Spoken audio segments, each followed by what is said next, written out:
Hello, everyone. Cecil Martin here. Hey, this is Hunter Henry. What's up, man? This is Max Crosby, part of Raider Nation. Hey, this is Ross Tucker, former NFL offensive lineman. Hey, it's Tyler Lockett of the Seattle Seahawks. Hey, this is Jerry Judah, wide receiver for the Denver Broncos, and you're listening to the Full10Yard NFL podcast.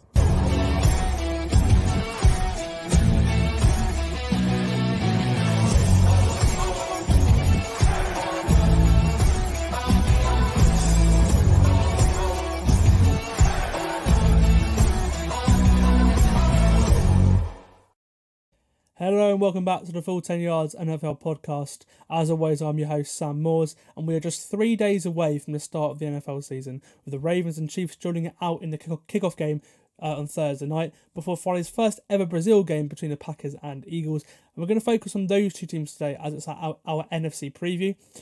Joining me to do that is a regular guest of the pod. If you've been watching and listening for the last year or so, you'd know him very well. It's Full 10 Yards contributor Charlie Grace. It's nice to have you back on, mate. You excited for the season?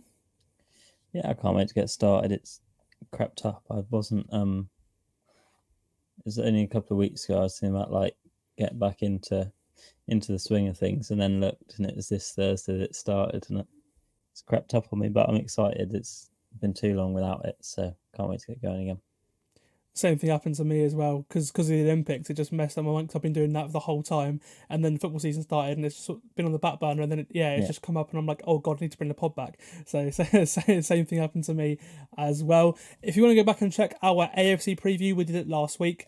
It's on the platforms now everywhere, whether it's YouTube, Spotify, with great numbers on that one as well. So hopefully we can have a very good season for the podcast throughout the season. This one will have the same format. We'll start with the division predictions and then preview every team after that. And we're going to be starting in the NFC East. So I'll go first. I'll go first with my NFC East prediction. So I've got the Eagles winning the division at 14-3. I've got the Cowboys in second at 9-8. The Commanders in third at 6-11. And I've got the Giants in fourth at 3-14. What about you, mate?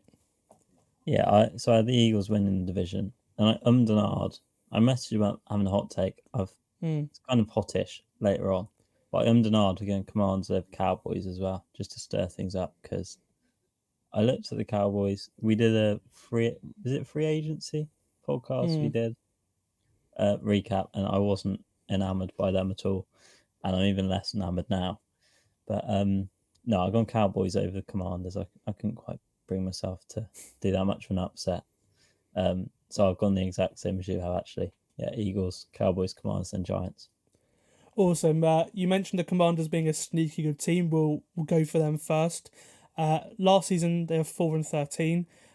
But this season, there's a new era after Ron Rivera was dismissed at the end of the season. And although he did lead into the playoffs once, I think change was needed. Because they didn't have a winning season that season. They did go to the playoffs, and they've not had one since 2016. So it's been a very long time since they've had a winning season. The new ownership group has put together an exciting staff. I'm really excited for this staff. Former Dallas DC and Falcons head coach Dan Quinn comes over to be head coach. 49ers exec Adam Peters is the team's new GM. Loads of 49ers exec to get in these jobs right now. There's about 6 of them in the league that have got GM jobs, but it's because they've been such a good organisation the last 7-8 years. And with the number 2 overall pick, they selected Heisman Trophy winning quarterback Jalen Daniels and hired Cliff Kingsbury. Obviously, he was the head coach of the Cardinals when Kyler Murray was there, and also it was Caleb Williams, his play caller at USC last year. He's a very experienced play caller for a mobile quarterback like Jalen Daniels, and he's been brought in to cater an offense to his skill sets. In camp, we're just getting so many rave reviews about Daniels. It looked good from what I've seen as well. How do you think he'll fare? It's always tough. Obviously, being a rookie quarterback, you always, you generally speak about all the pros that have spoken about it. Say, sit your rookie, at least for the first kind of up until your bye in their first year, and then start them, just because if they come off the bat and they struggle to adapt a little bit, then it can be a massive confidence hit. But I think one thing you look for that's key is the offensive line when you look at a rookie quarterback, especially a mobile one. And the Commanders have known this with RG3 back in the day. You want to protect them. You want to keep your young, exciting, dual threat quarterback as healthy as possible. And I think they really revamped their offensive line in the off season, and it looks really good. Actually, it looks like it will hold up, keep Daniels upright for quite a lot of the season. I think that's just a good foundation for him to start his career off with. So yeah, I quite like the prospects for Daniels. I don't know. As with any rookie, there's going to be ups and downs, right? Like, he might, but I think CJ Stroud was a flash in the pan with his performance. Like, he's not, not flash in the pan. That's the wrong saying. What's the he's an odd one out. There we go. Exception to the rule, where, like, he's probably not going to come in and put those types of numbers up like Stroud was putting up last year, because that was just a freak kind of rookie season. But I think we'll come out of this season with a lot of positives to look to build into year 2 from Jane Daniels. And I think, like you said, with Kingsbury as well, who's worked with quarterbacks like him before, it gives it a good foundation for him to work on in year 1.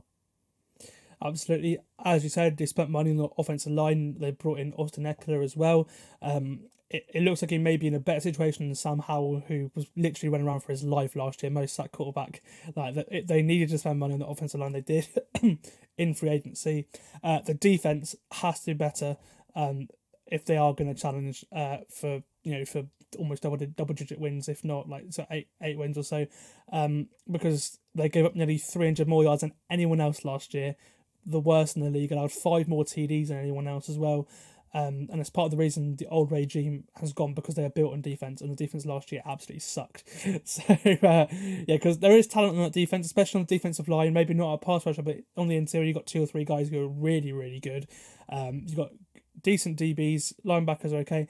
And they're not making the most of it. So I think with the talent there, you'd expect they're going to be a little bit better this year, because they've got a lot of money invested on that defense. Yeah, well, I think you pair that with Dan Quinn's scheme that he's going to run, that we saw in Dallas, and that defense last year was quite good for keeping a fairly, their offense wasn't lights out by any means in Dallas last year, and they were competitive in a lot of games. So I think that there's a lot down to Dan Quinn. Yeah, the personnel they have over there in Dallas on defense is quite good as well. We'll get onto that later. But I think with his scheme and some of the additions they've made, they should be at least, competitive defense, markedly improved from what we saw last year, which I think, like you said, is the first thing to put right. But I don't think we're going to be seeing them, Jaden Daniels have to come onto the field and kind of almost score points every drive. Yeah, which should help him as well, going back to the previous question, as his development as a rookie. Absolutely. I think it'll be a really entertaining team to watch. I think there'll be a load of shootouts, which for a red zone would be perfect. There could win 8 or 9 games, there could win 4. I think that's the way it's going to be. It doesn't really matter what happens this year, because they're at the very start of a rebuild.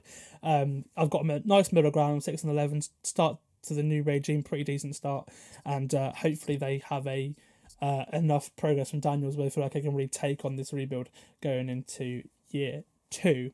Okay, we'll go on to the Cowboys now. Last season they were 12-5. They won the NFC East, but they lost in funny fashion to the Packers in a wildcard round. From Dan Quinn's new team to his old one, that looked destined for the Super Bowl last year, and they were exposed by Green Bay in the playoffs. As you mentioned at the start of the podcast, Charlie, looking at the 2024 roster, things look a bit bleak. It has to be said, because obviously Quinn's gone. Mike Zimmer comes in as defensive coordinator for the Cowboys. They've also lost a lot of depth, and crucially some starters as well, especially on the defense and offensive line. And they're exposed, obviously, by the Packers in the playoffs. It feels like it's Super Bowl or bust for Mike McCarthy, which that's not pressure at all, is it? Well, I thought he was gone last year after losing to his old team, who were supposed to be kind of in the middle of a bit of a lull, weren't sure if Jordan Love was going to work out or not, and then they just blitzed them in the playoffs. And I think that as I came out, they're actually rerunning that game on Sky at the moment, as you speak about it. But it was just, I don't know, they've kind of sleepwalked, it feels like, into this mediocre. Because even 2 years ago, maybe even last off season, you were saying like this is probably a Super Bowl window team that has leagues on both sides of the ball. And midway through last year, I thought they were the team to win the Super Bowl. Again, the only thing they hadn't done was beat a good team, and in the end of the playoffs, they were exposed because of that. But on roster alone, going into the playoffs last year, the Super Bowl should have been Cowboys Ravens, and neither of them got there.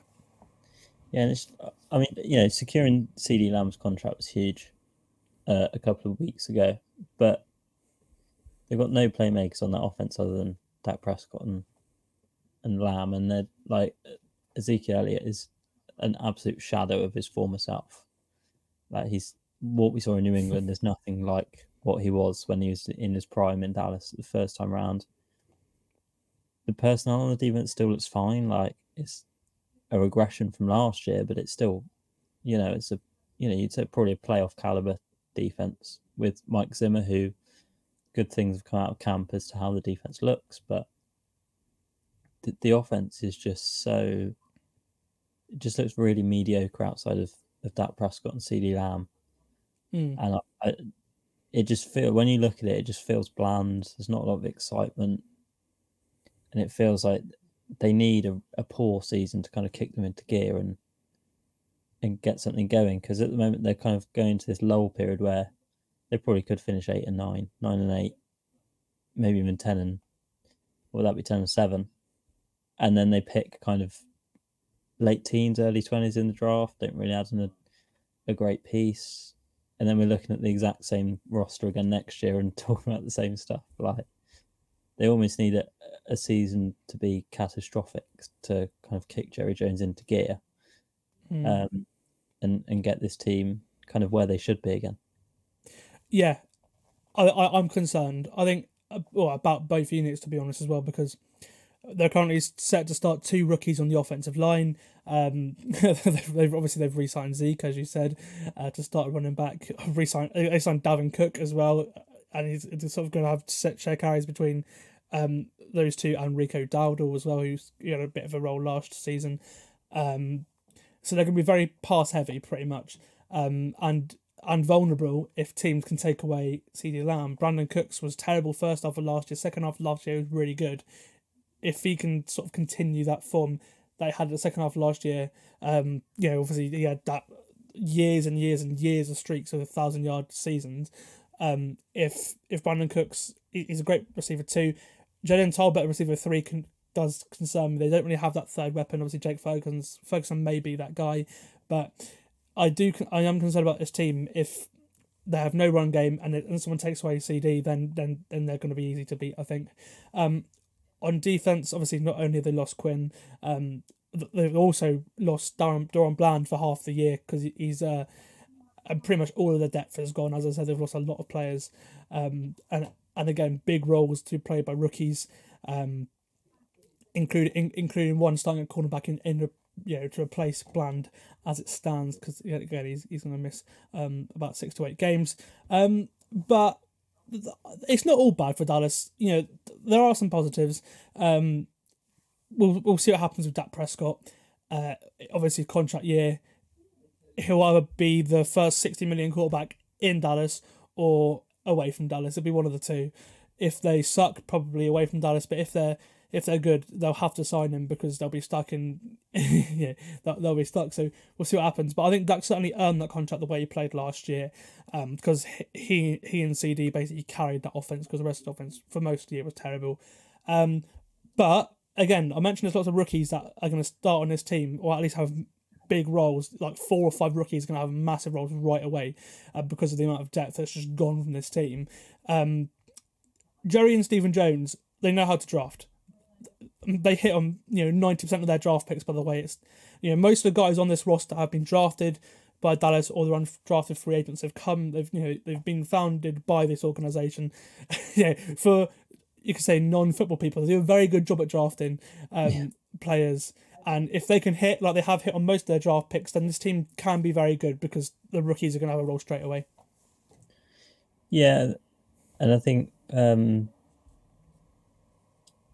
can't remember who it was that they Tyler Guyton, wasn't it, in the draft? He's tackle. He looked quite good in college. You think could probably be at least his floor. You'd say if he kind of fulfilled his potential is a good NFL starting tackle. Like he might not reach the levels of he's the old left tackle that went to Baltimore. Tyron Smith. Yeah, that's one. Because they had Tyron and Tyler Smith, don't they? On there, yeah. But yeah, he might not reach those levels of like 8 Pro Bowls or something. Tyron Smith went to, but yeah, he should be fine on Dak's blind side there. And then I just think there's going to be a team that will try and have to keep scores low on defense, and then they will have to try and, like you said, find a way on offense without CeeDee Lamb, because you could almost double team CeeDee Lamb and take away pretty much everything that the Cowboys have, unless Brandon Cooks, like you said, continues his form from the second half of last season. So, yeah, some concerns, but they seem like one of those teams that always finds a way, and they will end up in the playoffs somehow. They'll like scrape in with like 2 games to spare. Maybe how did that happen? Because before the season they looked absolutely nowhere. But yeah, I just think that they're looking kind of 2 years ahead almost, rather than looking at December this year. They're in a bit of trouble as to the direction of the team. They almost seem a bit directionless. Well, I think it's Micah Parsons' team. They're going to pay him. Whether they pay Dak or not, obviously they've got so many stars on that team that they have paid that they can't really afford to pay anymore. So, so it'll be Micah, and then we'll see what happens with Dak. But certainly a very interesting team to watch, as they always are, the Cowboys. History tells us they're not going to win the division because there's not been a repeat winner of the NFC East in forever. The team that you say probably could go back to winning the division again would be the Eagles, because on paper they have one of, if not the best roster in the league. And we forget they were in a Super Bowl just 2 seasons ago. But the second half of last season, wow, they were absolutely terrible. They lost their big lead in the division, and they were embarrassed in the wildcard round by the Bucs. The defense was the big letdown. It was actually one of the worst in the entire league. It had multiple play callers over the course of the year. When you bring in Matt Patricia to run a defense, you know something's gone wrong, because he's seen as an outcast in the NFL at the moment. Vic Fangio has been brought in to fix that. He, on paper, should be brilliant. Experienced play caller in his hometown. Really like the fit there. Vic Fangio with great players, you really feel like they're going to be onto something, and you can't be much worse than the defense was last year. Jalen Hurts on offense, he didn't really have quite the season we expected after a breakout campaign the season before, but by all counts, he's been thriving in Kellen Moore's new offense. He didn't throw a single interception until really late in camp, so he's been careful with the football, which is good, because besides the tush push, they really had nothing to shout about offensively last year at all. We'll see what Moore can do for a top offensive line skill position group that now includes Saquon Barkley. Philly have been active in the offseason, haven't they, with the 2 new coordinators, and then going and grabbing Saquon from their division rivals. Yeah, I think Saquon's a great addition. Is a genuine dynamic playmaker who just adds an extra kind of, him and Jalen Hurts, if you have like a read option play, either of them could gash you for like 40 yards if you don't cover it. So that's already 2 playmakers in the backfield that the defense got to contend with without thinking about AJ Brown, without thinking about Devonta Smith. on the outside. So that they should be better than they were last year. And like you said, like defense, the depth on it is incredible. I just pulled it up now to double check that I was right, but like, Nakobe Dean and Nolan Smith, both backups listed. I mean, I'm going off ESPN, but both listed as backups. Cooper DeJean and Quinion Mitchell, both draft picks this year, who were fighting out for that nickelback position, but their secondary looks like it's going to be really good again. And in a Vic Fangio team, that's quite key, because you try and obviously restrict you play a lot of cloud coverages and things, so to try and stop the deep ball. So that secondary is going to be key. They're always going to get pressure up front. They always do. They always find a way of getting some big bruising player at the nose tackle position. They got Jordan Davis this time. So I would expect in a division that around them probably won't be amazing. I'd expect them to win this division fairly comfortably, but I think that they'll be looking to emulate kind of, what was it, 2 years ago, their playoff Super Bowl appearance. I think they should quite rightly have aims of going back there. But you'd think on the flip side, it's a massive year for both Sirianni and Jalen Hurts after last year. They were the talk of the league 2 years ago when they got to the Super Bowl, and now, last year for both of them looked a bit ropey. So it's a huge year for both of them. Yeah, you take away the brotherly shove or tush push or whatever you want to call it, touchdowns from Hurts last year, and the numbers aren't that great at all, really. Obviously, and the Eagles' offense as a whole, there wasn't any of the sort of down the field stuff that we saw in the season before. It was a disappointment there. We'll see what we can do. Obviously, we'll see what they can do.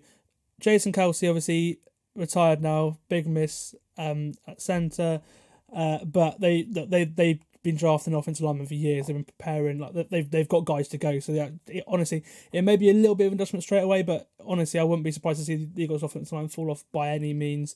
If anything, might even be better this year. The defense, again, when you have that amount of talent on that defense, the fact that it was one of the worst passing defenses, especially last year, it just blows your mind. So you'd like to think that that would improve, and then if it doesn't, then Nick Sirianni, he could lose his job. He's definitely on the hot seat going into this season, because this roster, they've got one of the easiest schedules in the conference, especially for other top teams. Only like the Falcons of like the proper like contenders, you could say, for the NFC have an easier schedule than the Eagles. Again, I honestly think 14 wins should be possible. It's whether that happens or not is another question. Yeah, I think that's a fairly reasonable assessment. I think, like I said, with the easy schedule as well, this should be a team that, the level that they play at, I'd say probably the second best team in the NFC on paper. It's just whether they can kind of get rid of the stuff that happened at the end of last year, especially the way they exited. Like the coaching, they were so badly coached. That's the thing.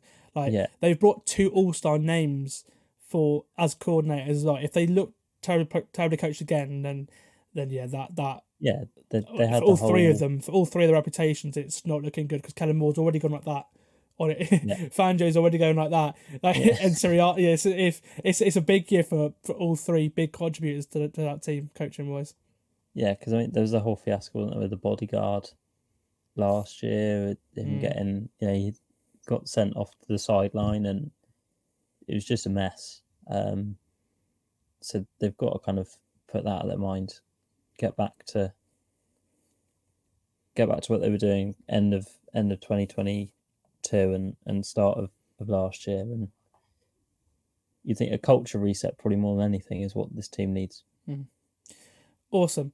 Finishing out the NFC East with the G-Men, the Giants. Now they head into an interesting year because it feels like it's basically now or never for quarterback Daniel Jones to convince the franchise that he is their quarterback for the future.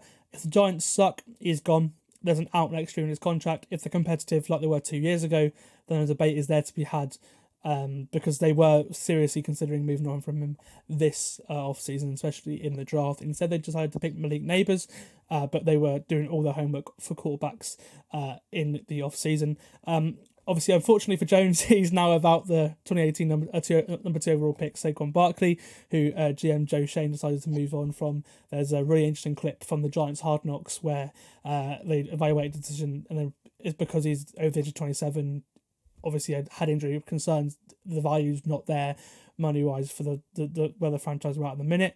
But obviously, losing into a division rival is will be a big kick in the teeth for them, because obviously he's quite some player. He's had his injury issues, but it's hard to get infused by an offense that really lacks a receiver core.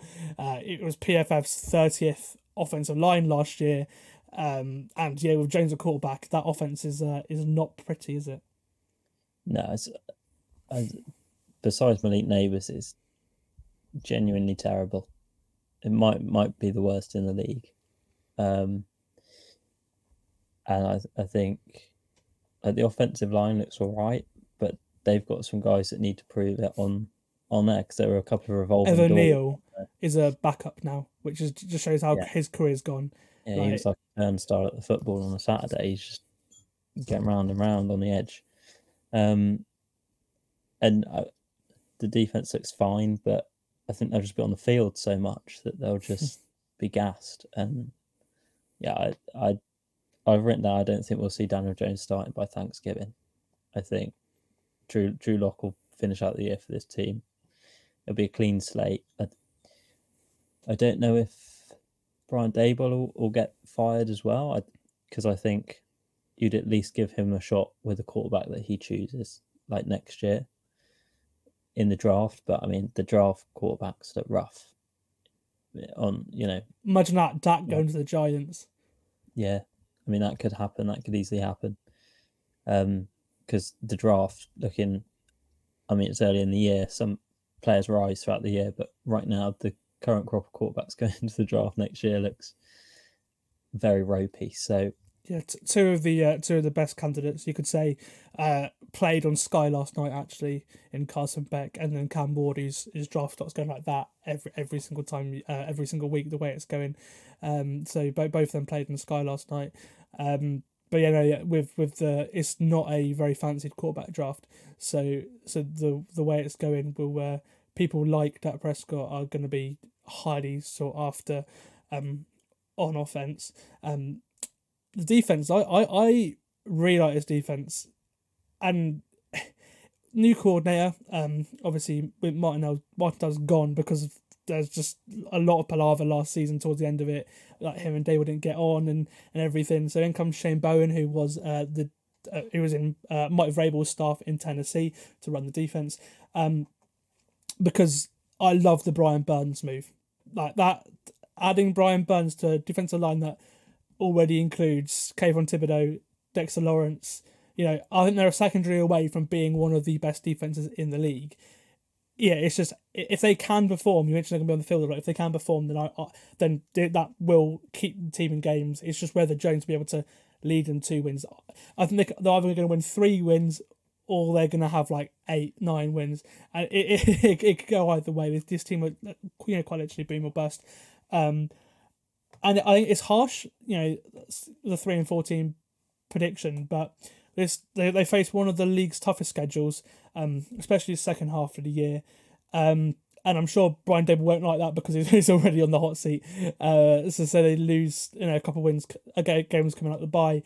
He could be gone, which is a shame because I just think they'll be better than last year, but it may not show in the win column because they've got such a tough schedule, and we'll see what happens. If Jones plays the entire year at quarterback, then something good's happened. If it's a revolving door like last year, obviously for injury reasons and performance reasons, it was as well at some points. We're going to see a Giants team picking in the top 5 of the draft again. Yeah, wouldn't count out first in the draft, if I'm honest. Like, they're contender other than maybe, I was reading through, other than one team possibly in the NFC of being the worst team in this conference. I think, like you said, the defense is good, but I just think, a veteran Brian Burns going out for constantly on the field. He's not going to be on the field the whole time. He can't be on the field the whole time. He's getting on now, and they have no depth on either side of the ball. That the starters are bad enough, especially on offense. In the skill positions, they got no depth. I just don't think. I'm not enamored about this team at all. Neither am I. Yeah, we'll go. On that note, we'll go on to the NFC North because this division is looking tasty compared to some of the teams on the NFC East. We'll start with our predictions first. This is hard to call, but I have got the Lions winning the division at 12-5. Just behind them, I've got the Packers at 11-6.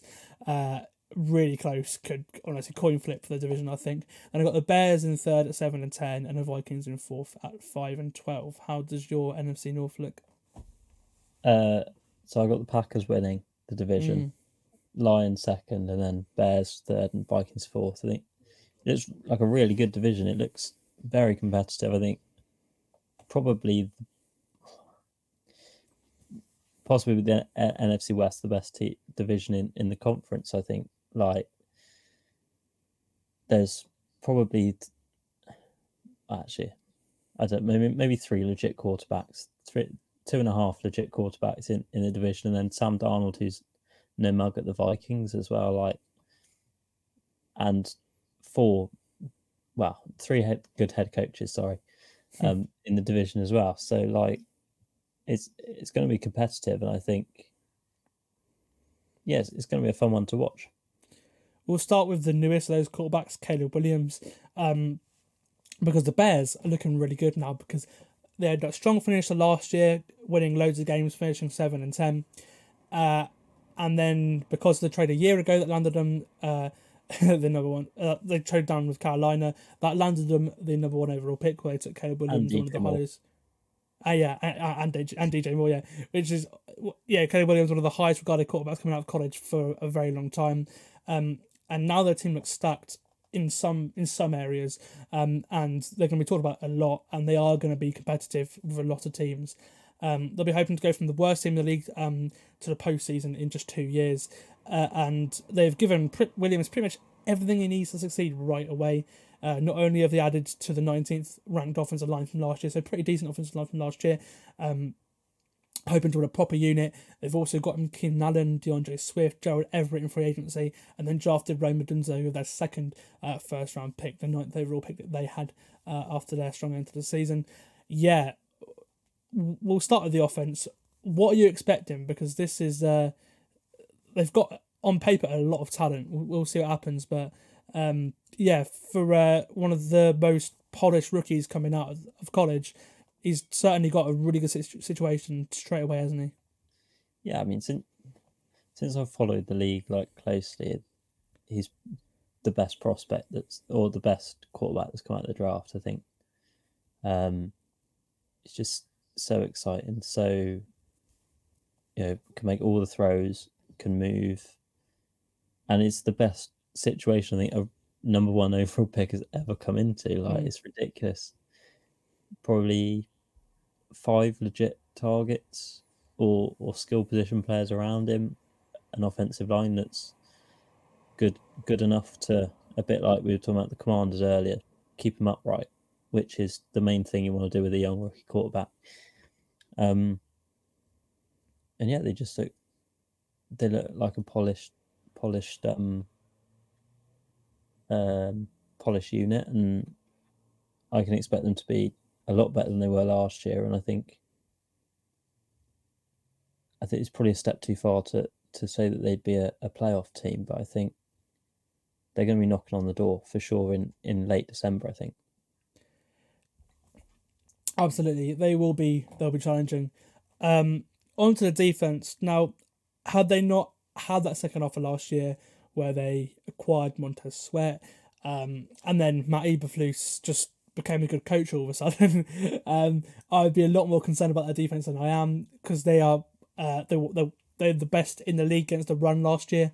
Their pass defense obviously needs to improve because, well, it started off very poorly against Green Bay in week 1, and then they got better towards the end of the year. But for a team that has quite a few good players in the secondary, they need to step up.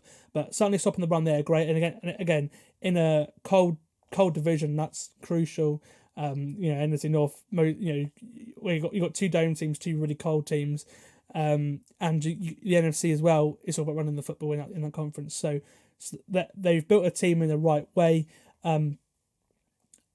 I feel like should that pass defense improve, then they could very well be a playoff team. I'm not that confident with the way they have looked previously. I feel like they're probably a year away. I have them playing 9 games against teams with winning records. So, it's going to be difficult for them to win a serious amount of games unless they can beat the big teams. And that's a really, really, really tough ask for a rookie quarterback. But I really like the direction they're heading in. I feel like if all goes well, 7-10 again this season, but they look a lot better than they did last year. And then the year afterwards, they'll be ready to challenge. I think, is that how you feel? Yeah, I agree. Probably about a year away. I think next year they'll be heavily focused on the defense in the draft. I just thought, like, this year they played it how they had to, get it absolutely right. Don't mess about Caleb Williams first overall pick, and then take whichever receiver fell to you out of Adunze, Neighbours and Harrison, and that's what they ended up doing. And I think, add any of those 3 guys, but they got Adunze, add him to Keenan Allen and DJ Moore, like you said, with DeAndre Swift there as well, is incredible. And then the defense is fine enough. I think they'll have to play better than they did last year throughout the entire year to give them a chance of being a playoff team. And I just don't think they're quite good enough on defense yet to be a team that's going to knock on the door of the playoffs quite yet. Yeah, completely. We'll go to the Lions now. It feels so weird previewing the NFC North with the Lions as division champions. Like, it just feels so wrong. But after last season's 12-5 season, here we are. The Dan Campbell regime is working so well. They've now actually got a ton of expectation on them, and rightly so as well. For obviously getting to the championship game last year, Jared Goff has played so well that he's earned the contract to become one of the league's highest paid quarterbacks. And after a record-breaking offensive season that saw like 4 or 5 players score about 10 touchdowns, they really are, one of the best teams in the league. I mean, you've picked the Packers to win the division. Do you reckon they can keep it up? I think they can. I just my gut tells me that because it was such a historic year last year, right? Like, made the playoffs for the first time in ages, won a playoff game for the first time in even longer. I still question their ceiling with Goff at quarterback. I don't know if he's got enough to his game that he's going to take them over the top and make them a team that's going to win a Super Bowl or even get to a Super Bowl. I think that's my concern. And I think after such a historic year and so much expectation, I think they might take a little step back this year, or at least take a step sideways. And I think the division will be more competitive than it has been the last 2 years as well, in particular, especially with the Packers. Jordan Love's play that he showed back in the last year. I think they're going to play better teams in division games, Packers and Lions in particular, Packers and Bears, sorry, in particular. And then they've got a target on their back now as well, being that team that made a deep run in the playoffs.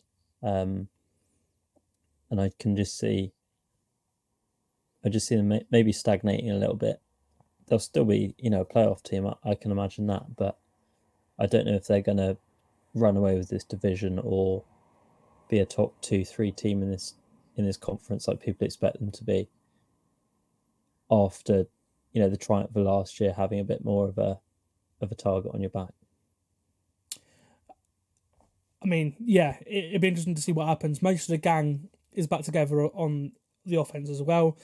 So attention has been put on the defense because if they can get that right, that side of the ball, it's needed work for a while. I think they'll be a force to be reckoned with if they could get the defense sorted. They signed Carlton Davis and Amik Roberts in the corner. Perhaps most importantly, added DJ Reader to a fierce defensive line now. And then went out and added Terrion Arnold and Ennis Rakestraw early in the draft as well. If those moves pan out, I actually think they probably are Super Bowl favourites the way it's all worked. If they don't, then again the Packers are right behind them, and we'll see what happens. But I just got a feeling that their defense will be a little bit better, because they spent money on it, and how do you feel about the defense? Because they can get to the quarterback. They're okay against the run, but the back end has been an issue for a while, hasn't it? Yeah, I quite like the secondary. I think Terrion Arnold was the best corner in the draft by quite a distance, and they picked him up, in the late teens, which is remarkable. But I mean that's because it was an offensive heavy draft, I suppose. But he will come in, he'll start, and I don't think he'll look out of place across from Carlton Davis, who is an experienced and legitimately good cornerback in the league. So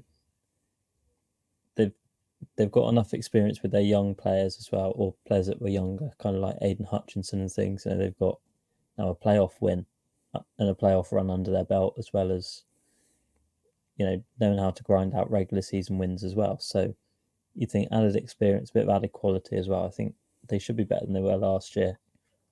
I'm just looking at the division as a whole, and probably the NFC as a whole. I think it's a bit more competitive this year than it was last year. I think you'd look last year and you could say quite comfortably that the Lions, Niners and Eagles were probably the three best teams in the division. I don't think you can necessarily quite say that. I think the chasing pack has got a lot closer to those top three this off season than it was a year ago. Absolutely. Again, I've got them at 12-5, just winning the division again. It'd be great to get the 1 seed, but I think that'd probably be difficult because I've been playing 10 games against teams winning records. A lot of those, 2 of them in division with the Packers. But yeah, they got a tough schedule. We'll see what happens, but I just have a feeling that this could be their year. If the defense comes together, I really, really like this team. And then we'll see what happens with Goff in the playoffs. But he's done it before. So he has done it. He has done it before. He has got playoff wins. He's led teams. He's put teams on his back, both Detroit and the Rams as well, and won in playoff games. So we'll see what happens. But keeping Ben Johnson around was probably the biggest move of the offseason as well for them. Just him not leaving. I think he'll if they don't win the Super Bowl, he'll probably leave for a and if they do win the Super Bowl, he'll probably will leave. But I think this is probably the last year with Ben Johnson. So make it count, Detroit. We'll go on to those Packers now. Last season was amazing. They're now the Lions' biggest contenders by far, and they look to have their quarterback of the future after some second half of the season from Jordan Love. Just brilliant. Like nothing I've ever seen. I said it all year. I thought he was below average first half of the season. Then a light bulb just switched on in his head, and he was the second best quarterback to Lamar Jackson the second half of the year.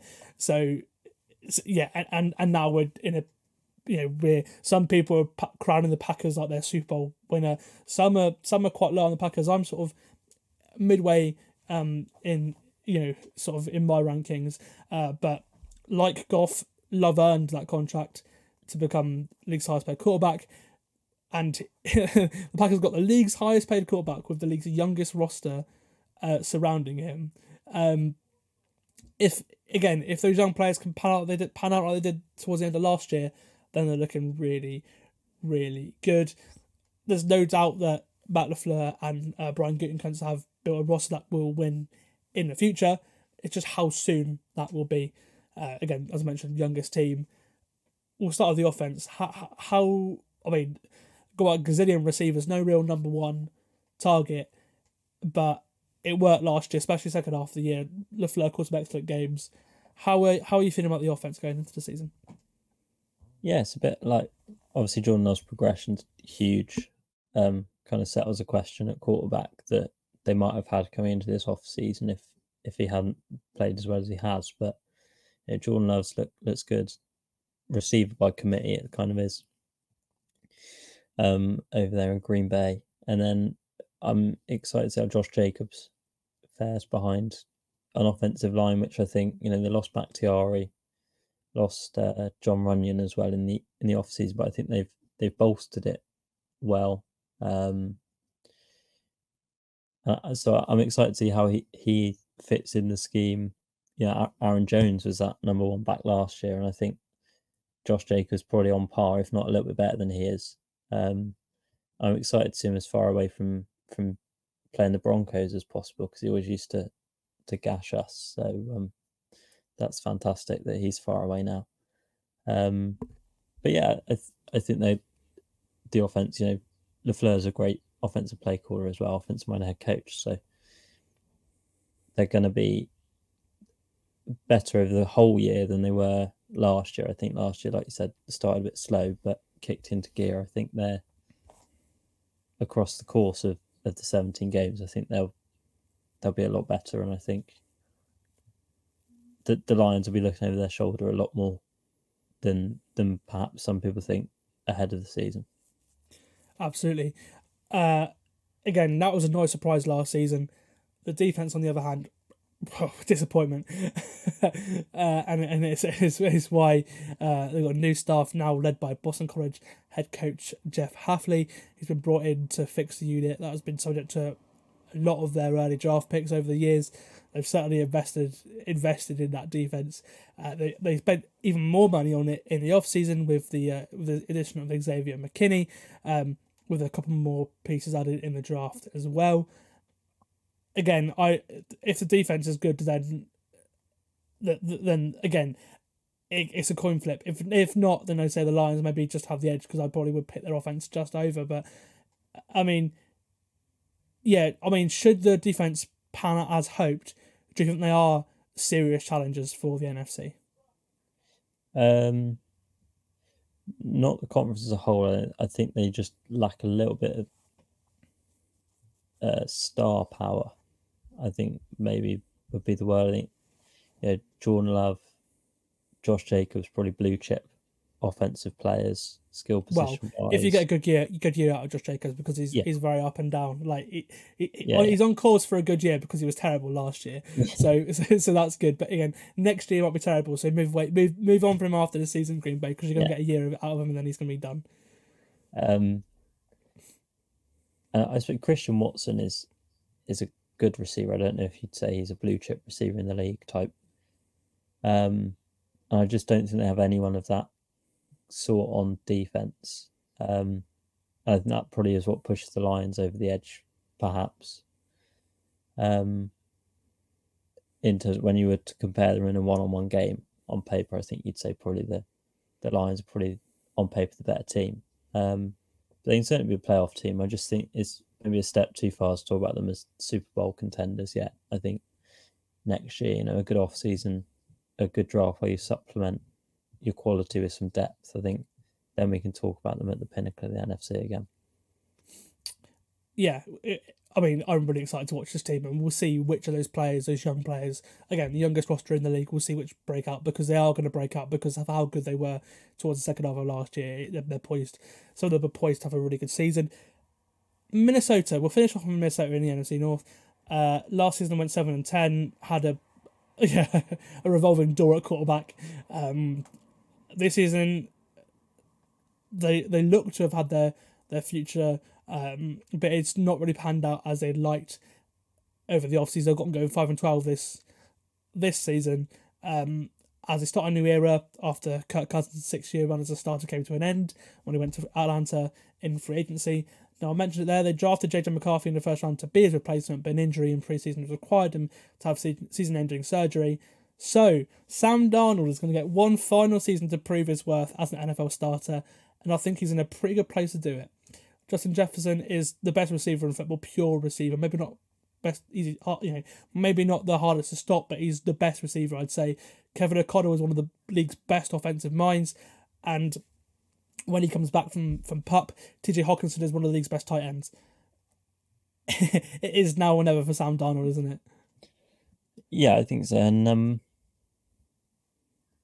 yeah, third overall pick, 2018, the Baker Mayfield year, wasn't it? So he's been in the league now for 6 years.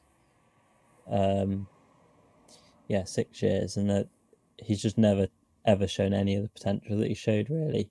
But you'd also say he's been in quite a lot of bad situations. So this is probably the best situation he's been in his time, other than the 49ers, obviously. But he was quite firmly a backup and he looked really good. From all we heard last off season, he was challenging Brock Purdy for the starting job last off season. So Shanahan certainly liked him.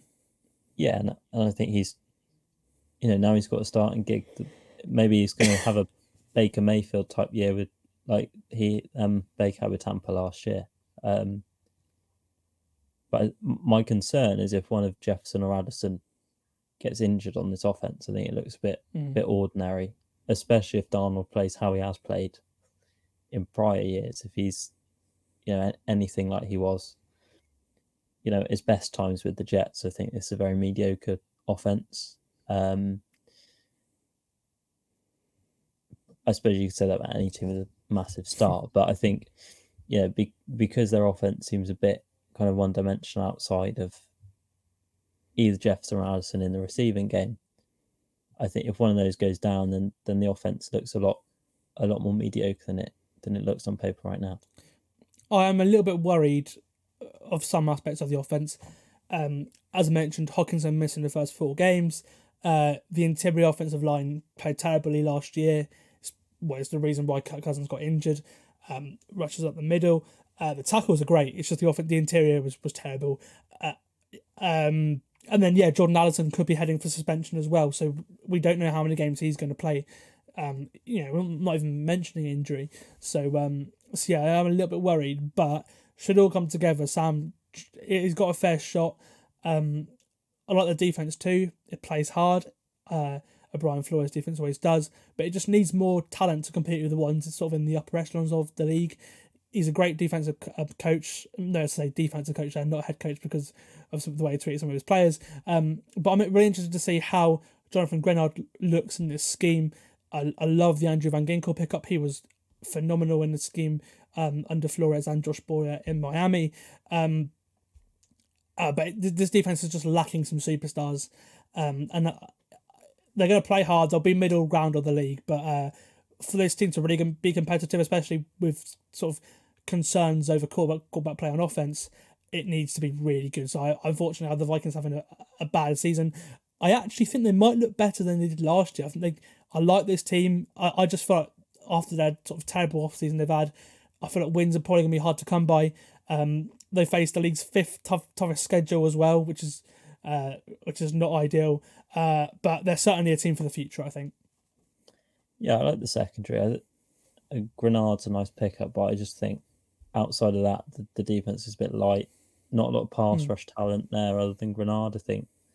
And it can be easy to take him away on the one side, one double team on him, and I think you're not getting any pressure on the quarterback or the backfield. And I think especially if the offense starts to look mediocre, then the defense will be a tough spot, because they don't look like they're going to be able to force many takeaways or put an opposition offense under a lot of pressure for an extended period of time to allow the offense to figure things out. Yeah, what we'll say is Flores' defenses are quite good at in general getting takeaways, just because of how aggressive they are, whether it's sort of 6-7 people lining up on the line of scrimmage or the way that his DBs play. But it's certainly the least talented defense he's had, so we'll see what happens there. And yeah, that's the NFC North done. We'll go over to the NFC South now. A lot less interesting of a division than the NFC North, if we're being honest. But we could see a new winner this year. We'll see what happens. I have that happening. I've got the Atlanta Falcons winning the division at 11-6. I've got the Bucs in second at 9-8. I've got the Saints in third at 6-11, and I've got the Panthers in fourth at 5-12. So I had the Bucs winning the division, and then the Panthers second, Wow. Falcons third, and then the Saints fourth.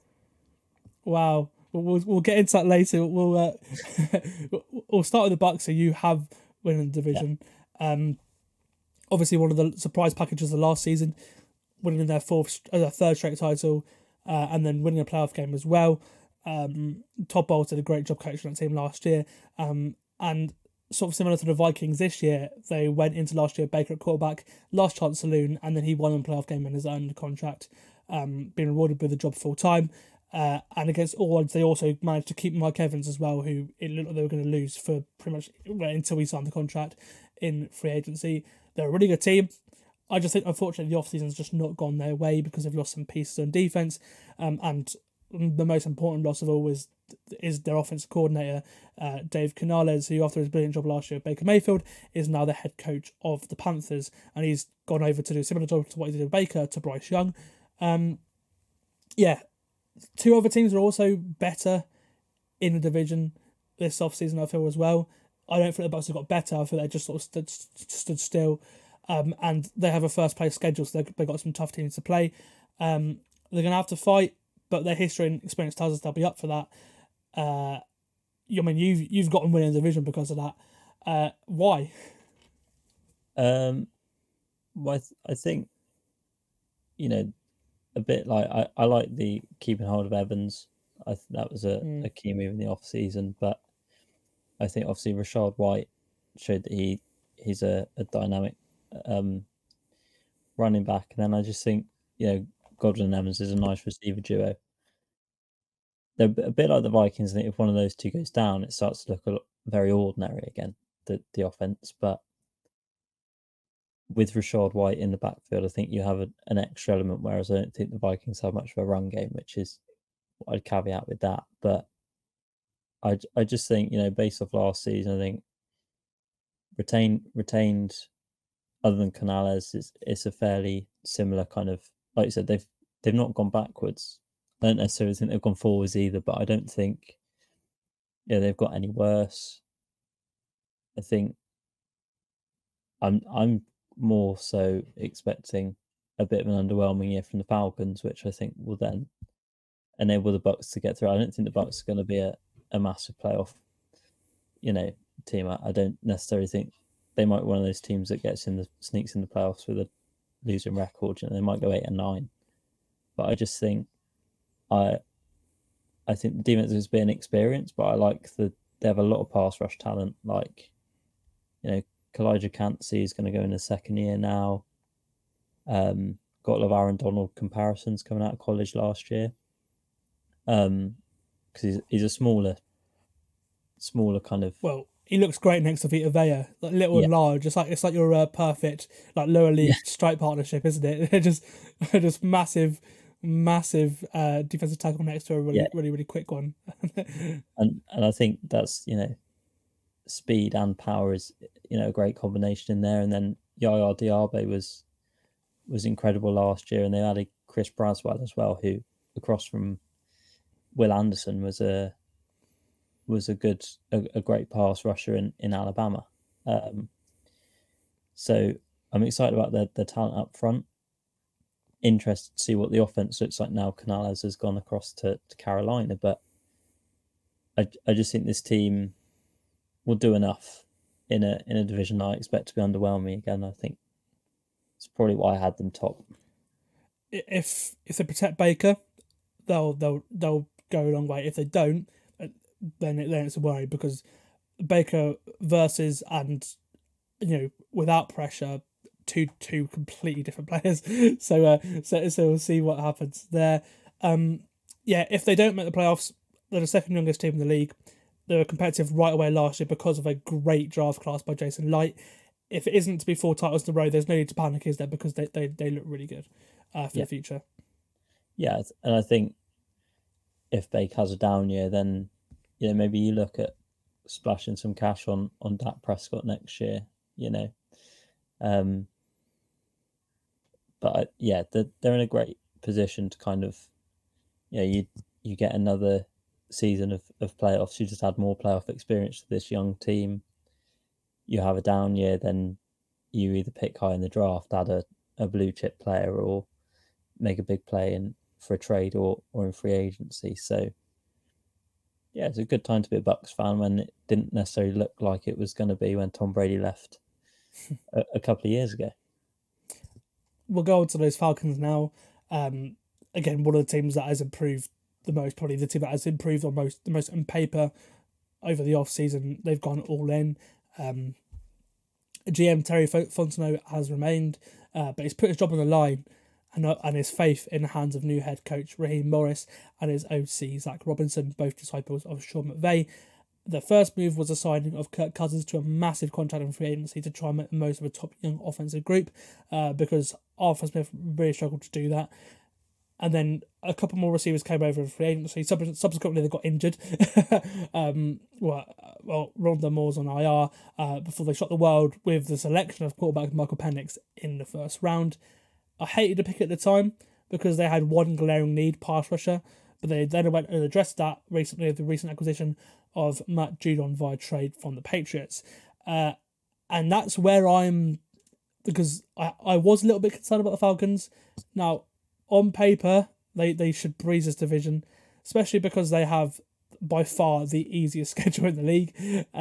They should get wins. I've been given a lot more confidence since the acquisition of Judon. Why don't you feel like they're going to win the division? Because they should breeze this on paper. Yeah, I think Kirk Cousins is coming off a big injury at his age, and Penix, I wasn't massively encouraged by him in college to be a 9th overall pick and someone who's going to end up being a starter early in his career. So I think that possibly concerns me a bit, the durability at quarterback. And they're, again, a bit like a couple of other teams, they're almost one playmaker away from looking fairly ordinary at skill position. Bijan Robinson, Kyle Pitts, Drake London's a great trio to have. But one of them goes down, it becomes a bit easier to take away, especially a receiver. Bijan Robinson's a bit harder to contain because he can light you up in the backfield or the pass game. But it's easier if Kyle Pitts goes down to take away Drake London, and then your pass game starts to look a bit average. And I think I like the Judon acquisition. Outside of him, they have no pass rush. It's that defense is the front seven is pretty ropey. The secondary is amazing. AJ Terrell, Jesse Bates, Justin Simmons. Jesse Bates, Justin Simmons, quite comfortably the best secondary duo in the league. I think they're both all-pro caliber players. But outside of Judon, that front seven is really bang average. And I just think they're one or two injuries away, or one or two opponents who can lock, double team Judon, get you in a shootout, and then if you can take away one of those receiving threats, I don't think the offense looks quite as scary as perhaps it is on paper. See, I'm a bit higher on the defense than you. I really like Caden Ellis at linebacker. I think he's going to have a great season. Was brilliant with the Saints beforehand. And they were very, very good against the pass last year without pass rushers. So adding a pass rusher in there to that secondary, I think it will make a big difference. And you'd like to think they'll be better against the run too, because they have invested in that.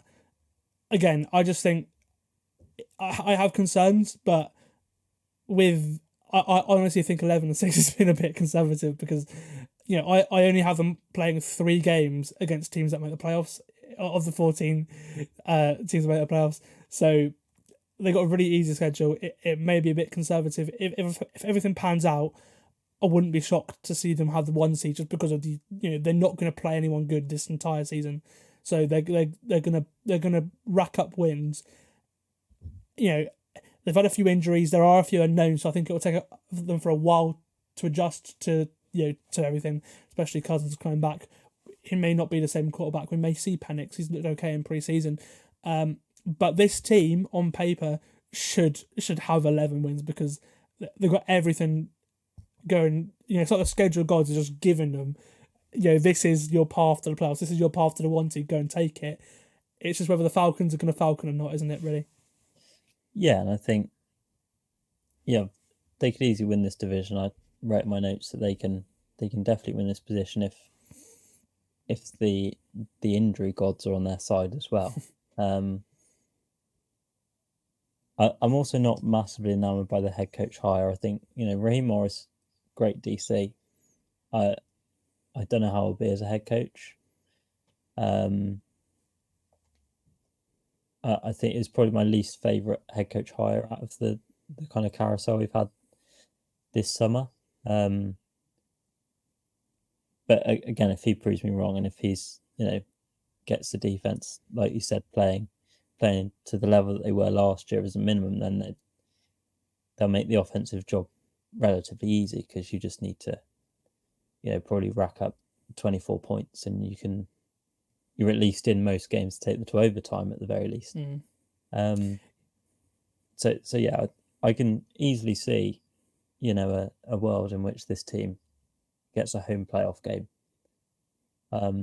or maybe even, like you said, two home playoff games, getting the 1 seed. But I just think, I don't know, maybe my sights are set a bit lower, just because I have some injury concerns in the back of my head. But yeah, I can see a world in which this team is a playoff team for sure. And we'll go into a team that you think will finish ahead of them, the Carolina Panthers. Again, they're the other team that I believe will also be better than they were last season. They start a new era with former player Dan Morgan as GM and Canales as head coach. Unfortunately, last year they were one of the worst teams we've ever seen, especially on offense, played by a horrific offensive line that really hurt the development of Bryce Young. The number 1 overall pick improved towards the end of last year, which was really nice to see. And they've got him a new play caller. They've invested in the offensive line in free agency too. It should be a lot better after the additions of Robert Hunt, Damian Lewis on the interior. They were already good at tackle anyway, but a small quarterback getting rushed out the middle, it was just a recipe for a disaster last season. So they shut up the interior by getting those 2 guards there, paying them a lot of money as well. He also gets Deontay Johnson as well, and 2 highly drafted rookie weapons as well in Jonathan Brooks and Jatavian Sanders. You'd like to think they'll be better in offense, and judging by how pre-seasons looked, Young's looked pretty okay in his game. It's just they will be. Yeah, I think I'm excited to see, Canales with Baker, who's also a smaller quarterback last year, did really well. Changed the outlook on Baker completely. People's opinions on Baker changed quite drastically last year. I think a lot of that was down to Canales. So hopefully Bryce Young, with a year of experience, as well as a head coach who's worked with smaller quarterbacks in the past, works well together. And then I think Deontay Johnson is a true wide receiver 1, which helps Bryce Young as well.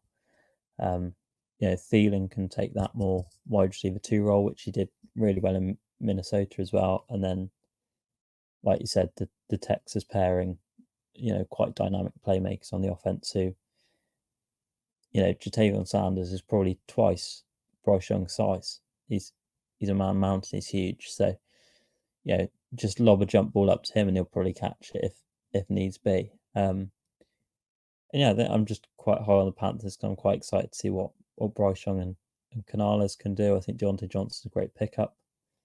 And then the defense looks fine. I think it'll be better than last year. Last year I had higher expectations for it last year, and it wasn't very good. So I think maybe I've hampered myself a bit there. But I think Evero, I liked him in Denver. I think he's going to be equally as good here. They brought Josie Jewell across, who worked with Evero in Denver, and I liked him in Denver. A middle linebacker. I think he can be a good play caller in the middle.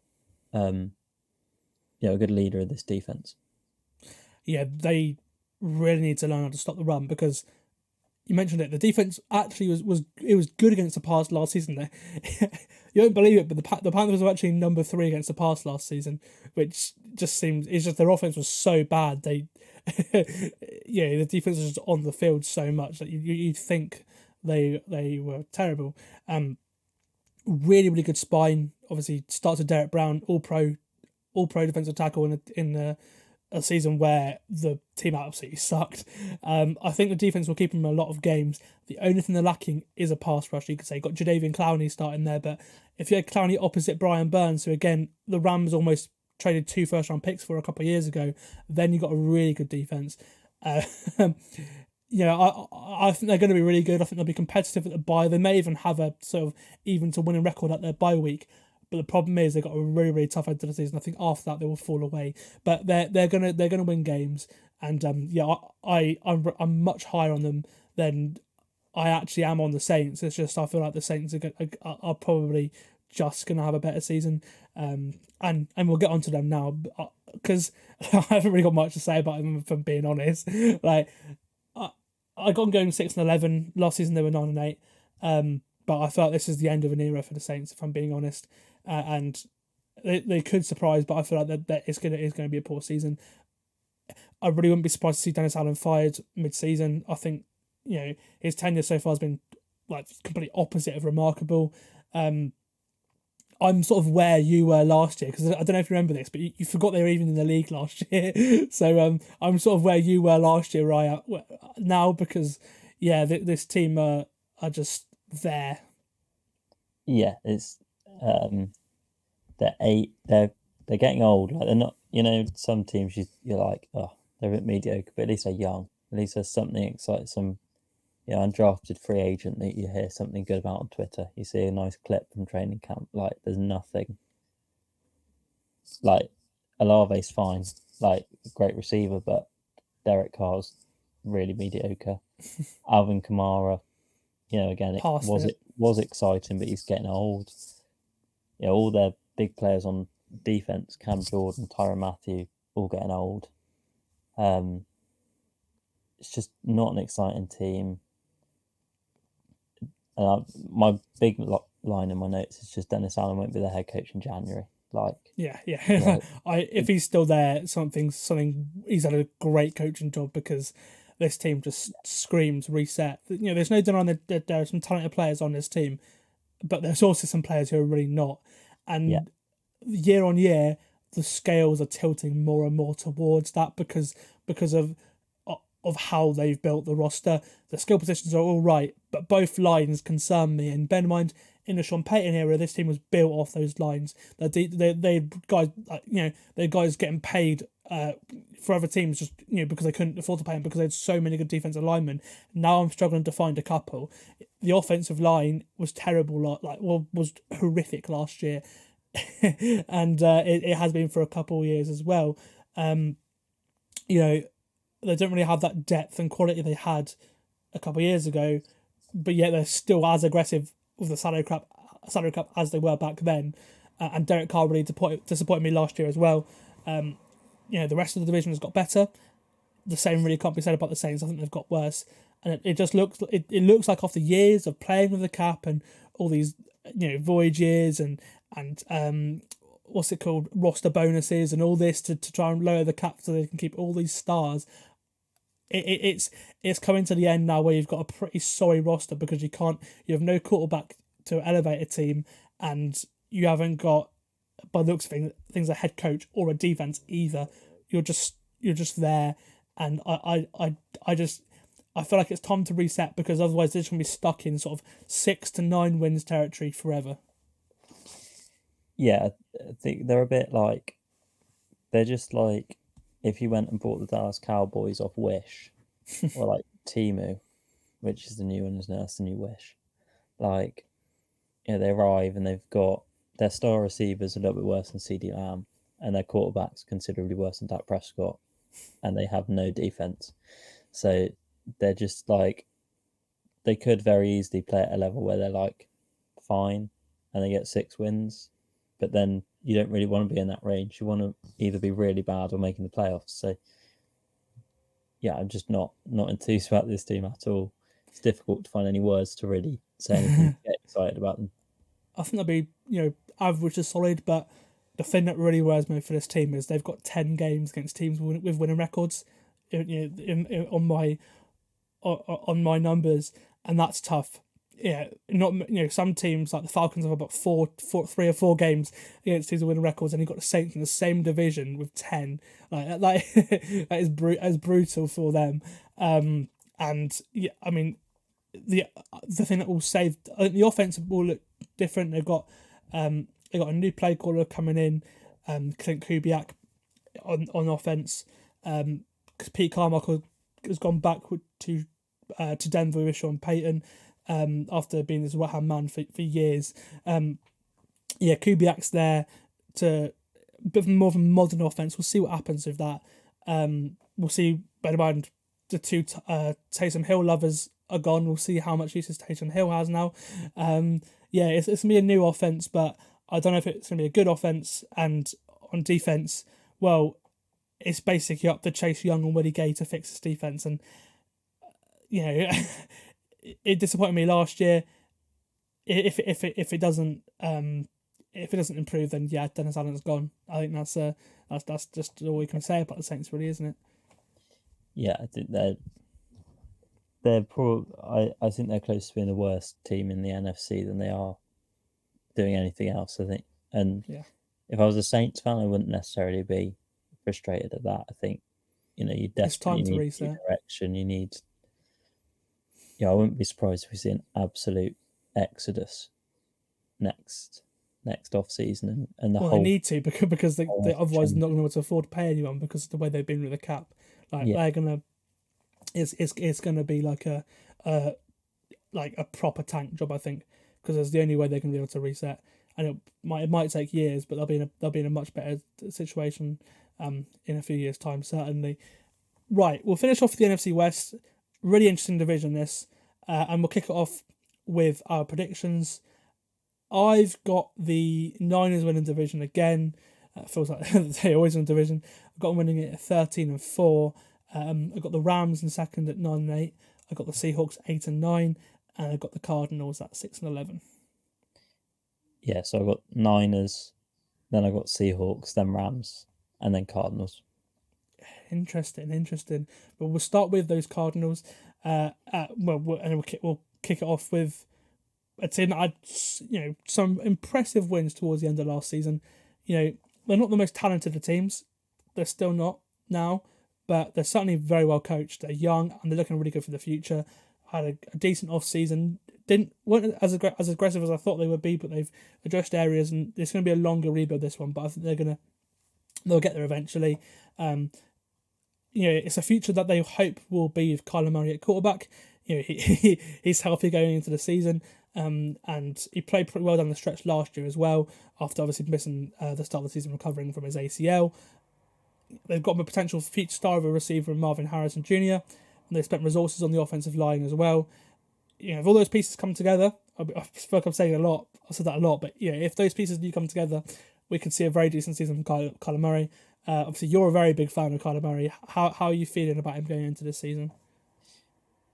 Yeah, I think I was really happy for him in particular when they picked up Marvin Harrison, because it feels like ages since he's had a legit target to throw to in the past game. Like, James Conner was good last year. I think he's, take some of the burden off Kyler Murray in the fact that there's someone else who gets yards with their legs in that offense, but he needs a target desperately, and I think like Marvin Harrison will be that legit.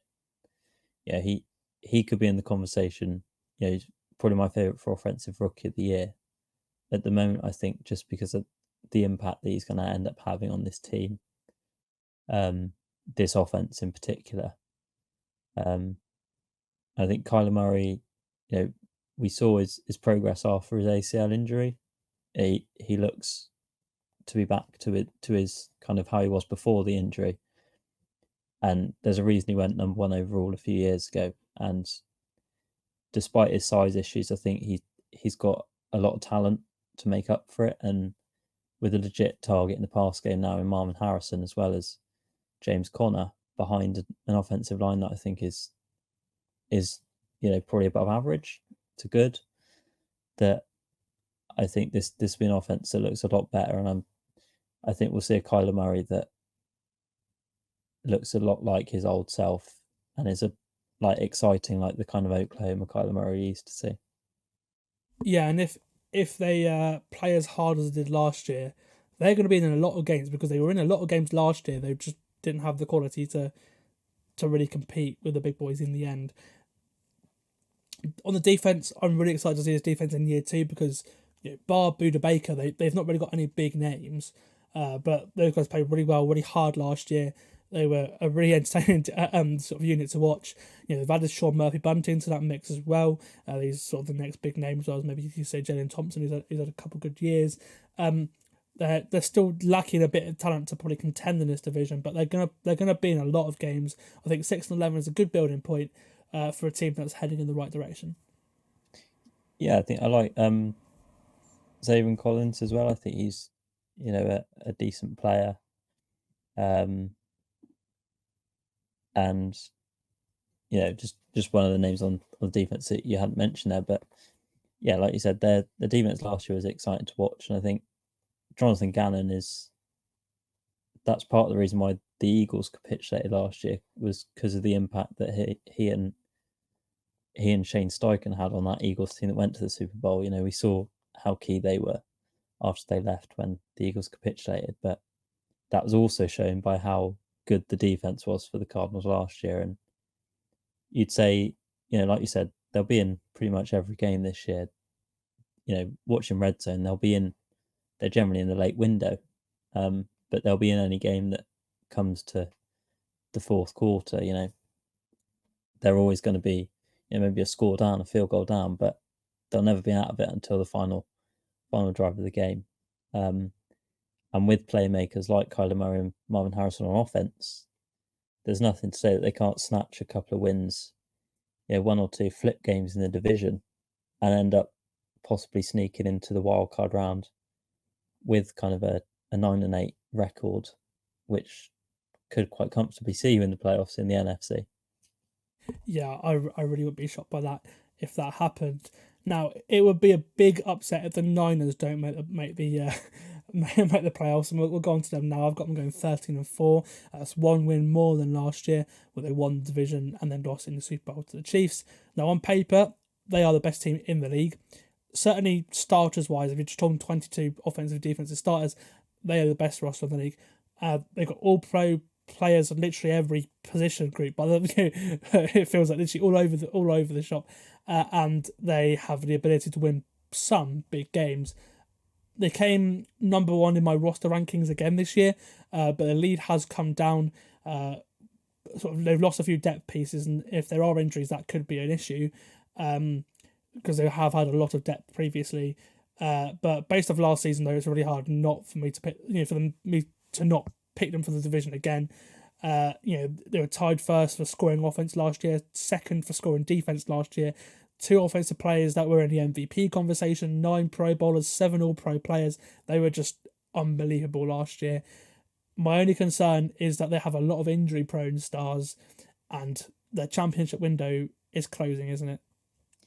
Yeah, I think outside of obviously a big draft and then a free agency next, obviously, I think this is the last time that we'll be talking about them comfortably as the best team in the NFC, if not in the entire league.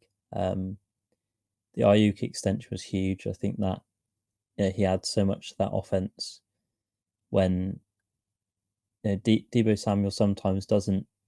He's almost asked to do so much that he feels like he underwhelms because he's trying to do too much, if you know what I mean.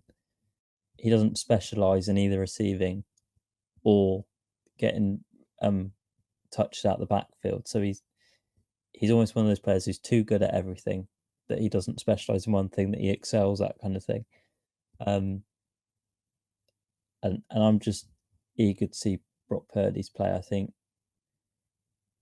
teams will start to figure him out.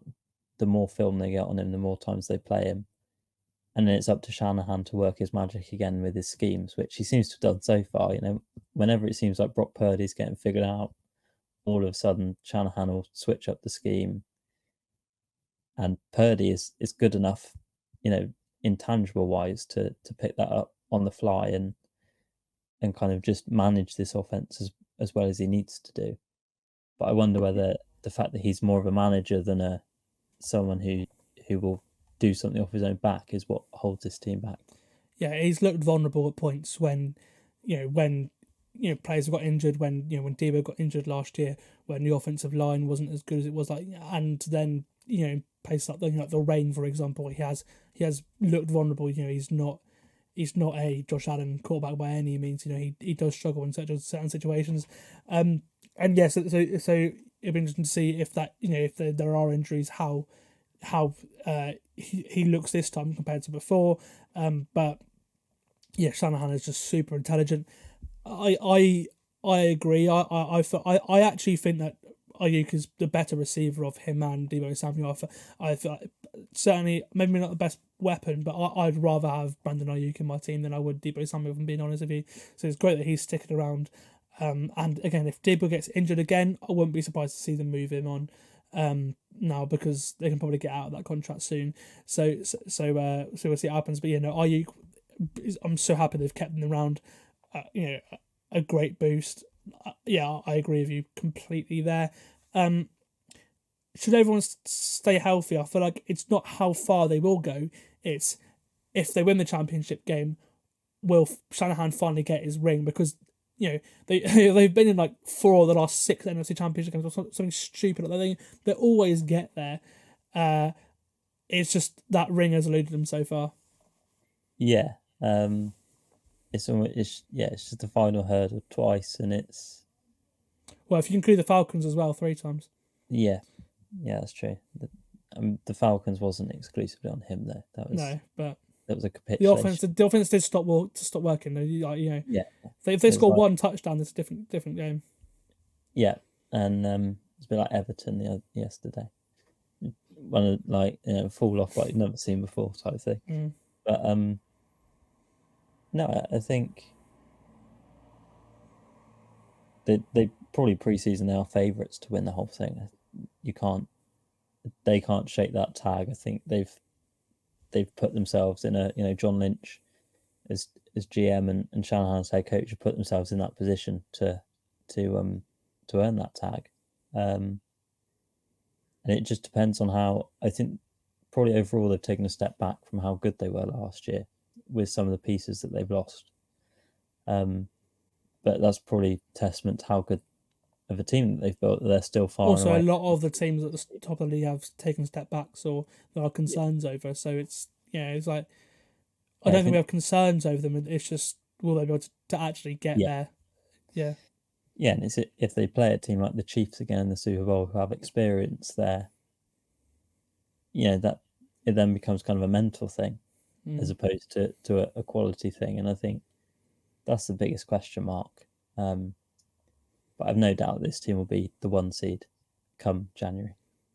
Yeah, I've actually got the Eagles as the 1 seed, but they'll both be up there for sure.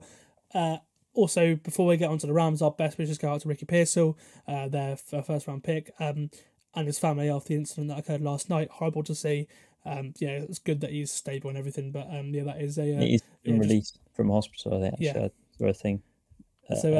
So we'll see what happens, sort of future availability wise. But it sounds like he's one, a very lucky man, but two, it's just great to see him get through that. Okay, we'll go on to the Rams now. Obviously, Shanahan and McVay, they've been linked, since they were like really, really young. They've been together the whole time. The rivalry's there. Shanahan's got the better of McVay since they've been in San Francisco and LA. Obviously, both in California as well. I just feel that they're always going to be linked. But the Rams were the surprise story of the NFC last season. They hit fast forward in the rebuild process, and after the roster was pretty much decimated after winning the Super Bowl, all of the stars left. They went all in, and then a great draft class by Les Snead, paired by one of, if not Matthew Stafford's best year, really saw them, just go from one of the worst rosters in the league. I think I had about 30 or something in my roster rankings last year to, to double their win total to go to 10-7 and reach the postseason. It was just a brilliant season from them last year.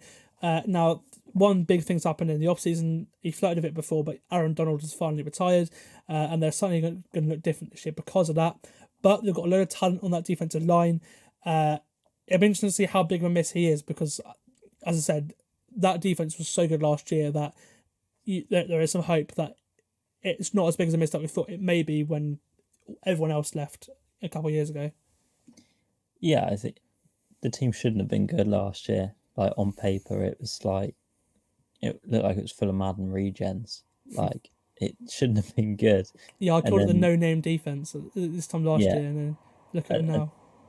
Testament to how good Sean McVay is as a head coach, I suppose. And how good of a job Raheem Morris did last year as well.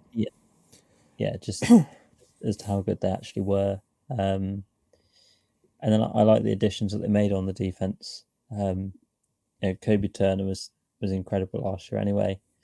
Byron Young, Braden Fisk on the edge, I think. Yeah, that's going to be exciting. Jared Verse as well on the edge. All three. Fisk and Verse for Florida State last year were a great duo. They're going to team up again, and then you got Tre'Davious White, who they added to their secondary, is a genuine star player, or was in his prime. So there's now recognisable names in that defense outside of Aaron Donald, and I think they've kind of spread their star power around a bit more than they were last year, where it was Aaron Donald or bust. They had improved their offensive line. They've had a few injuries and a few suspensions since then, but it's certainly a decent offensive line. Like I said, they've added a lot of depth to their defense. It's now looking like a really, really good unit, and I'm excited to see that. I feel like they've got potential to really shake it up again in the NFC, but it's not a great offseason. They've had I'm a little bit concerned about the injuries, which is one of the reasons why I have them at 9-8, because Matthew Stafford's been banged up a little bit in camp. Puka Nakua's been banged up. They're down to bare bones on the offensive line. So like last year, I think they'll start slow, and I think they'll finish strong. Probably get a wildcard spot again. They've got 2 division games to close out as well, so those could be the ones that make the difference. They've got a really hard start. If they start off well, then they'll have a very very good season because of. But I don't feel like they're going to start as well as maybe you'd hope, because there are a few concerns going into the year. But second half of the year, the Rams will be one of the best teams, and I think that they're certainly going to challenge for a wildcard spot. Obviously, I think you have the Seahawks just ahead of them. Yeah, I with the Seahawks, it's more just I think a more established group of names, I think, more than the Rams. But with the Seahawks, obviously, there's the question over Mike McDonald, isn't there? Great as a DC in Baltimore, but being a head coach is a different kettle of fish, I suppose. But that receiving core in Seattle's the key for me as to whether they can actually live up to the hype, and that partly I think is responsible put on Geno Smith's shoulders, as to kind of how he plays. And then if he's kind of, he's been average, was probably average. He was good in his first year after Russell Wilson left, and everyone was a bit surprised. And then last year, I'd say he was probably about average. So if he continues to regress, then we might see Sam Howell before the end of the year.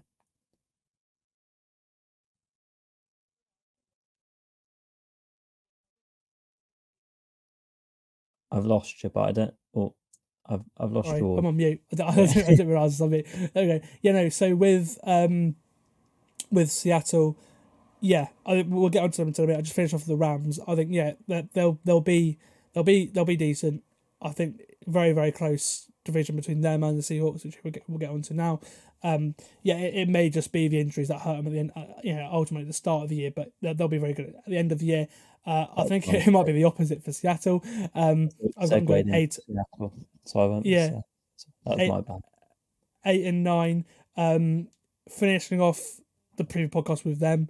Again, it's why just one of the teams I have absolutely no idea what they'll look like at all. As you mentioned, Pete Carroll no longer the head coach.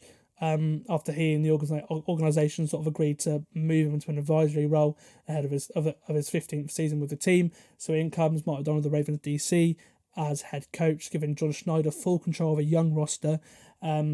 Last year they started off really well, but then they fell away in the second half of the year. The offense was just terrible second half of the year.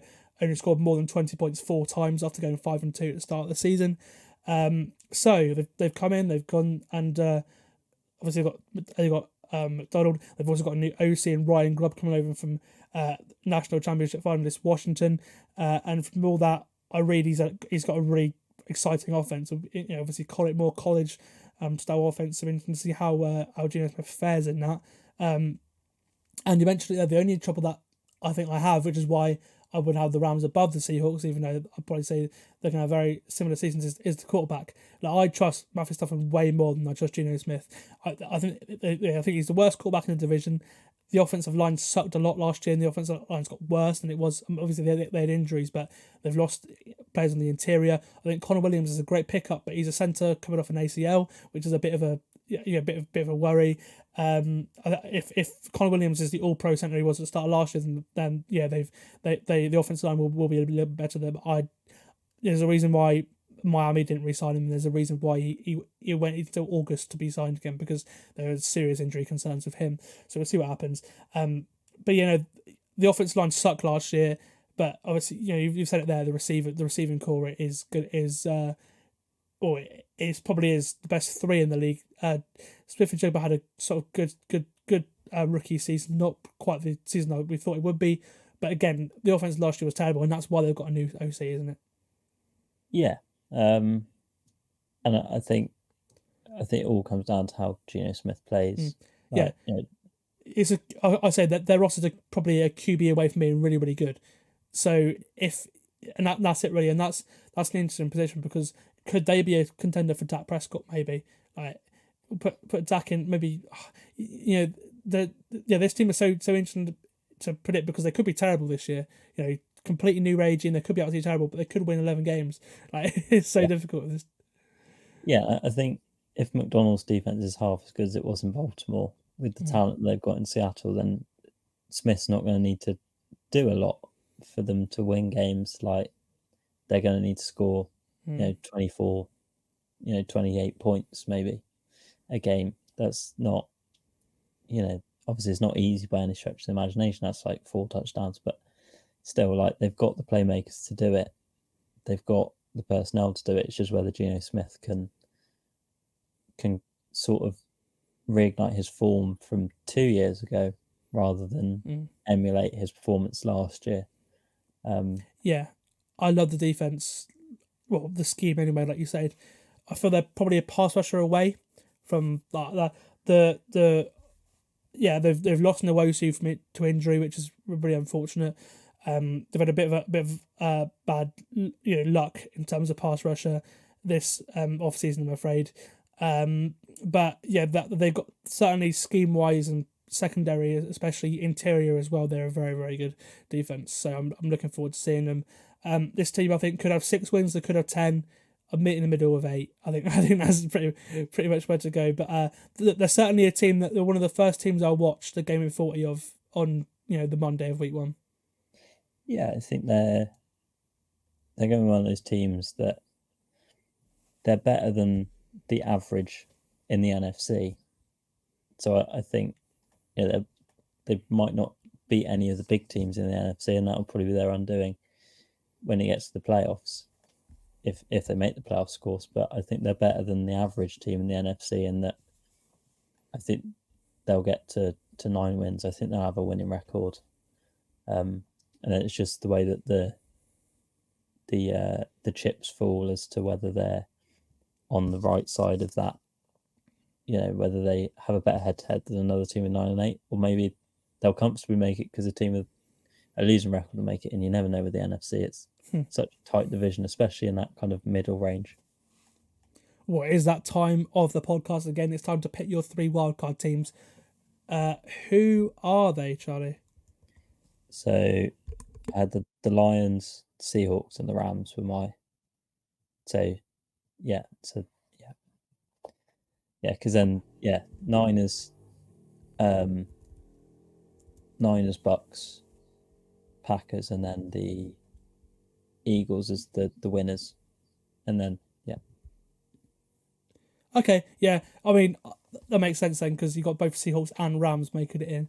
Wow, you must love Seattle then, man. I just think they're no worse than they were last year. I don't think, and I think McDonald's defense looked really good last year in Baltimore. And I think he's not got more talent on this defense, but I don't think the defensive talent is a step down from Baltimore to what it is now. And I just think the offense will be good enough to partnered with that defense to win some tight games. Awesome. My standings would be Eagles with the 1 seed, Niners with the 2 seed, Lions 3, Falcons 4. Then my wildcard teams would be the Packers 11-6, the Cowboys at 9-8 at the 6th seed, and then the Rams also making it in at 9-8 as the 7th seed, with the Bucs just missing out, and then the Seahawks below them as well. So yeah, mine are Cowboys, Rams, and Bucs. So you've got the Cowboys missing the playoffs then? Yeah, I just don't I think they're just, maybe I was hampered by how depressing it was looking at their depth chart on ESPN, but I don't know. I just think it's probably a coin flip between them and the Seahawks, and they're both probably hovering around 9-8. Hovering around that 500, and then but that's the range that, like we were speaking about, like the Cardinals or the Bears.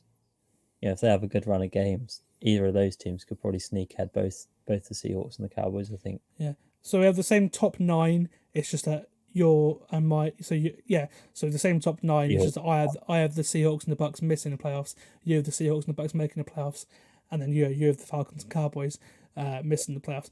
There we are. Well, that's it. That's the AFC preview. That's the NFC previewed. We're now ready for the NFL season. We'll be back for one more podcast before the start of the season, where we'll be doing our NFL hot takes for the season and also previewing the kickoff game and the game in Brazil as well. So thank you very much for joining me, Charlie. It's been great to have you on. You'll be on throughout the season as well. And anything you want to plug before we leave? No, I don't think so. I think just go and find my Cars reference in the Disney Pixar Cars. This is not just any old car. In my kickoff rules article on Full10Yards in the season guide. Awesome. Yeah, it's available now. And also join us in Birmingham for our second NFL kickoff party next weekend. Obviously, actually, by the time this comes out, it will be this Sunday, the first Sunday of the NFL season. We will be there. Tickets are free. Link in the bio on all providers and on YouTube to go and get tickets. Yeah, come and watch the slate of games with us. It'd be really awesome to have you guys there as you were last year as well.